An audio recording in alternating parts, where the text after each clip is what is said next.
This is Andy Purewal for Boxing Social in association with Betfred, and I'm now joined by trainer, manager, promoter Joe Gallagher. Obviously, last night, Joe, you was a trainer to Tasha Jonas. An unsuccessful first world title for Tasha, but certainly a fight which was one which many will remember for a while to come. Just talk me through what ended up being the split decision draw, Joe. What was your thoughts on the fight? Well, first of all, you've got to congratulate both girls. There's times I was sat there and I felt like going, wow, what a fight this is. I've not watched it back yet, whether it be 7, 8. There was a round where the two of them were literally could have fought in a phone booth. They were just sat in the pocket, counter punching, boxing skills at a very high standard. Terry throwing shots, Natasha catching, countering, working well in the inside, breaking her up. And for it to be the first all-female British world title fight, it didn't fail to deliver. What a fight. Obviously, wasn't the result that we wanted. I thought Natasha had won the fight. Thought she'd won it by 2 rounds. I can't see how anyone could have given it the other way 2 rounds. The body language said it all at the bell. Terry knew, Tasha knew. And we just got to push now and try and get that rematch. Because I think lots of people, I know the week before Cheeseman Egerton was a good fight, but I think that fight beat it. And personally myself, I think that's up there.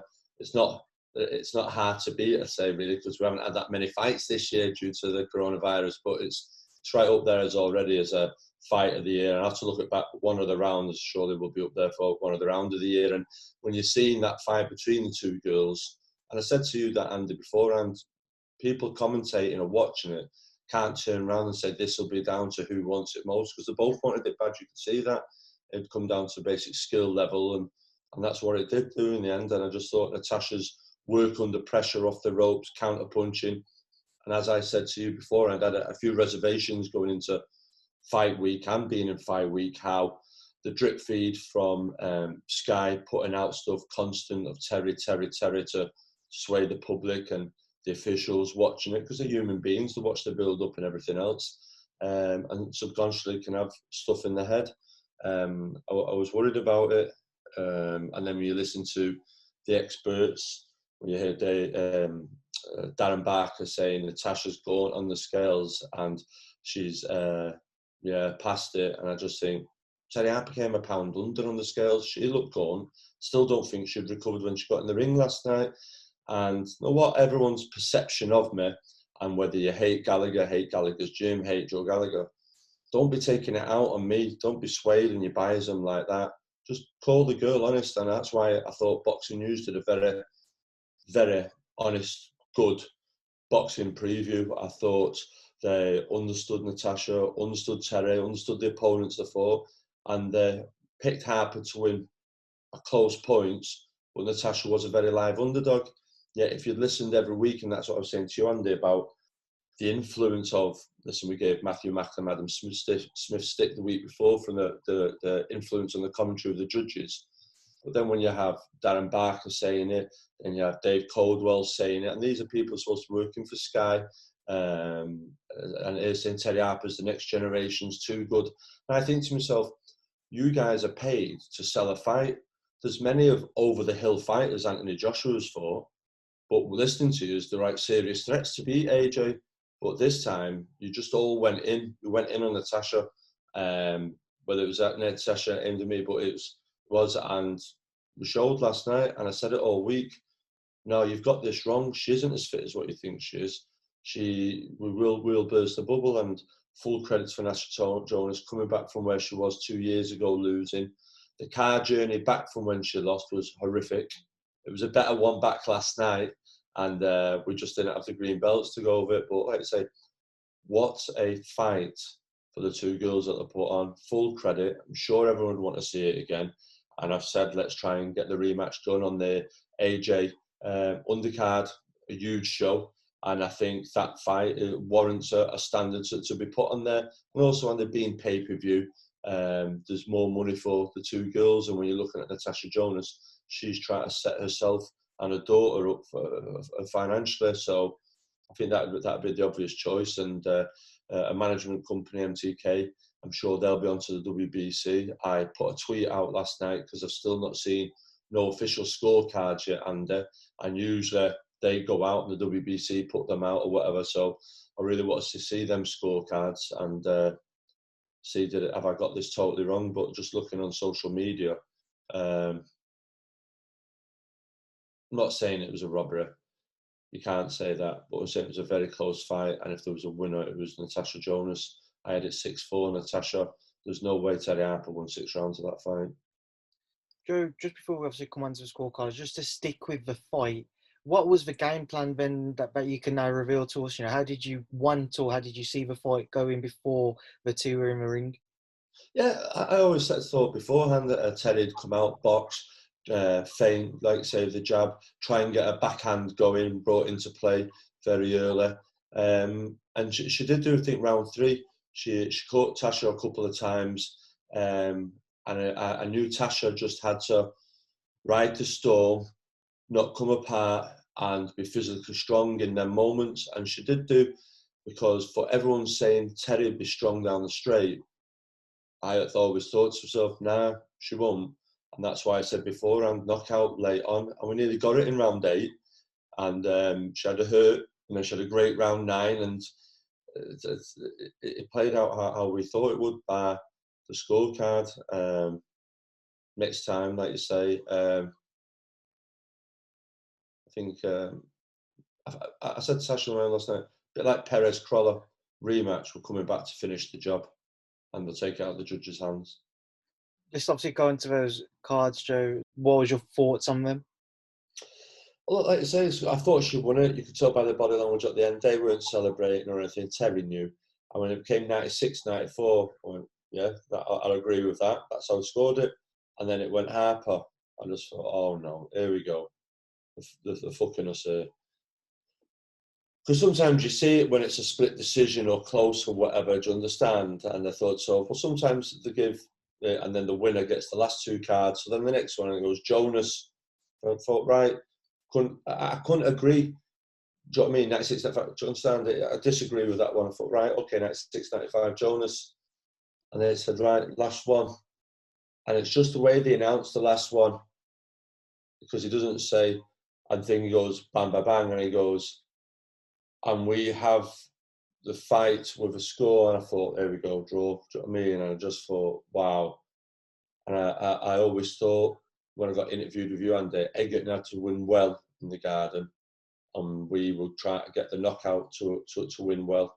But like I say to you, we've just got to wipe ourselves down. We might not have got the result, but we came out the winner in the fight. Everyone watched it. Everyone's seen it. Social media, everyone all around the world watched it. Natasha, she was reading out the amount of people. Michaela, Maya, everyone messaging her all like, well done, you won that, still got it, everything else. So it's all right sometimes when you say, oh, you won that, Tasha, but when you've got people all around the world messenger, and you've got to remember she was on the amateur circuit a long time, so she's got Cecilia Brackhouse, all them people, I mean, who she's on the circuit with over the years. It just helps it a little bit. It doesn't make no thing you're waking up this morning, she hasn't got the belts there to give her daughter. I think that's got to hurt her because that's what she wanted to do. She knows she put that wrong right 2 years ago, and everyone now in the rematch, I think Tasha Jonas could be favourite for that. Just reflect on going to the fight week in general, Joe, being in the bubble. How did you find the entire experience? And obviously, fight night itself, a very different experience to what you'd have been used to previously. Yeah, like I say, it's obviously it was a real surreal experience when we were over in Jeddah for Callum Smith, George Groves, and then like I say, same with the Hearns Garden. Listen, what they've done there, you've got to. I may have moaned, I may have bitched, and everything else, but what they've done there, full credit to them, and the staff at the Holiday Inn. Bless the staff there. They're running up and down that corridor like Usain Bolt, bringing stuff to your room in no time. You're not having to wait long. As soon as you've ordered your food, it'll be there within the 10 minutes. And I've got to take my hats off. So full credit to all the staff at the Holiday Inn. They were great. They were accommodating. And like I say, match room, the gym set up there that they've set up is really good with the bag and the ring and everything else. And it's good. It's weird because you step out of it now. But on the day, if you're there for a week, or people that have got to go in there for 2 weeks, you could go a little bit stir crazy. As each week's going on, Matchroom are asking for constructive criticism back so they can adjust. And like you say, you've seen the criticisms from John Pegg from week 1. Last night you couldn't hear the commentary, and they are getting better at it now. They're not turning around and going, we're not listening to her. They are, so full credit to them. So when it comes to the pay-per-view event, it'll be a well-oiled machine. Surreal then turning up at Eddie's Garden. The changing rooms, there's no one got no bigger, no smaller. They're all divided up equal. Water, the medical set up, the doping set up.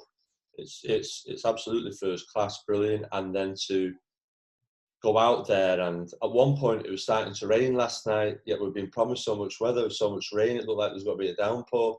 I was pleased because I thought we brought the Manchester weather with us. But it was good. But to see the fighters get that ring walk, and I know Eddie said he had plans doing the fireworks night for week 2 or 3, only week 1 and 4, but that looks amazing settings, and for Natasha, Terry, and everyone else that has gone through the experience, that's great to have, and they won't get that again. And then to fight, I got in the ring and you have to put your visor on, steamed up straight away, and you're like lifting it up, trying to look straight, and then you're in the fight, you forget the visor where it's supposed to be, and you're putting up here, then they can't hear you in the corner. Well, I don't think that. I think that's a little bit of a lie. I think everyone can hear me in the corner.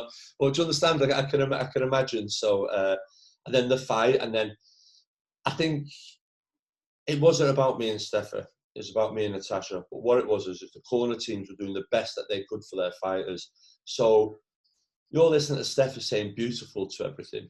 And at one point, Terri Harper got punched by Tasha, and it was beautiful. And I thought, Terri Harper was thinking, what are you saying beautiful for? Just got rattled on the chin there, do you know what I mean? And we're trying to influence judges and everything else. And people wouldn't necessarily hear that at home because of the crowd and the noise and everything else. And it was the girls. And because it's 2 minutes, we can't switch off. You've got to keep on. And you can't give room for any error. So you literally try to talk your fighter through the event and make sure she don't make any mistakes. And then at the end of the fight, you expect everyone to give a round of applause. It's just silence, just deadly silence. The only thing you can hear is a drone. You're like, it's just real. So then you wait in and they go to the decision. And yeah, it was very surreal, but what an experience. And like I say, all credit to Matchroom, Sky Sports and everyone at the Holiday Inn.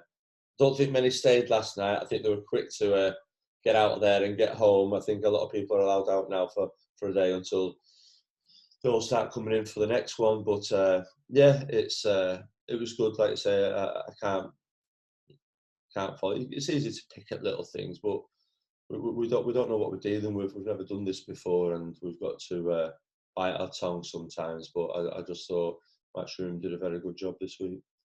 So how did you find, obviously, being in the opposite corner to Steffi and obviously being able to hear everything that he was saying?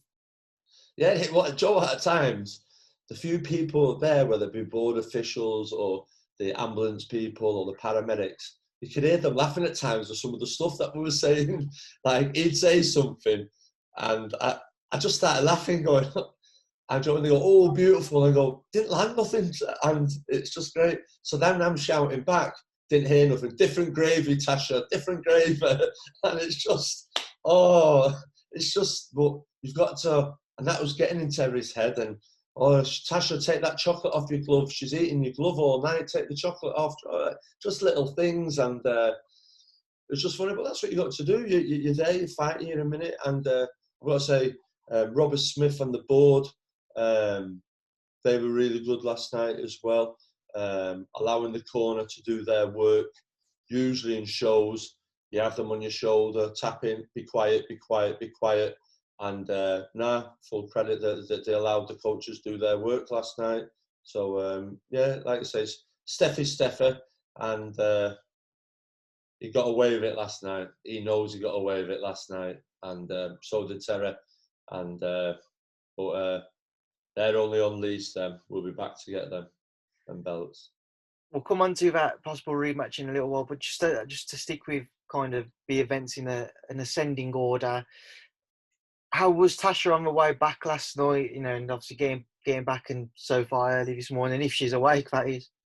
Oh, Tasha won't be awake. She's like flat out. And Joe, I nearly said it in press conference. Say Gallagher's late. I'm like, you have no idea what Tasha Jonas is like. Her middle name's late, and I'm sure it's a rotunda thing in Liverpool, the amateur boxing club, because everyone from there is late to the gym. Callum Smith, Paul Smith, Stephen Smith, Liam Smith.